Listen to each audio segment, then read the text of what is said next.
Tucked away in Townshend, Vermont, is a body of water called Negro Brook. A large-scale effort to change it has been going on for some time. Local 22's Jolie Sherman met with those who discovered it. Efforts to rename the Negro Brook started a year ago when a Vermonter well-versed in geography found it. Following a quick Google search, LITWIN created the Rename Negro Brook Alliance. I think we can all agree that the term is offensive and that it's not something that we want to use here in 2020 in Vermont. We want our state parks to be welcoming, affirming, and feel safe to anyone in them.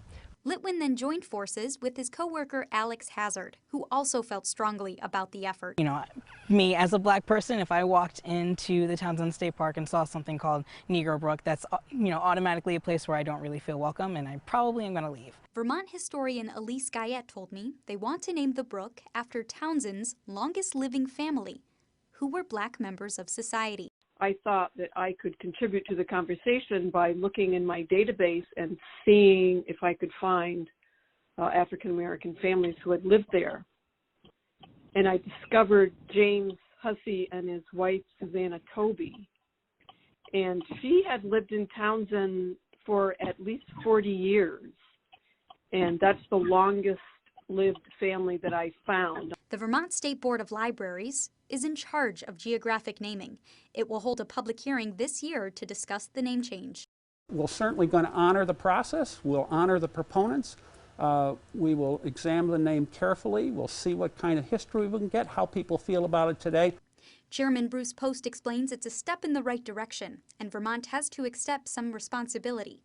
Post recalls a time when a Black Lives Matter sign was defaced in his yard. These kinds of issues are important to me. That's the way I'm going to approach this name change. It's important to me not just because of what the proponents might have to say about it, but because of my own personal experience dealing with issues like this. In 2 years, the brook will be a part of Vermont's African American Heritage Trail, and founder Curtis Reed Jr. says it will help teach others about the state's diverse and complex history. What they've been persons of African heritage that have been here since before the founding of the state. Jolie Sherman reporting for us tonight. The future of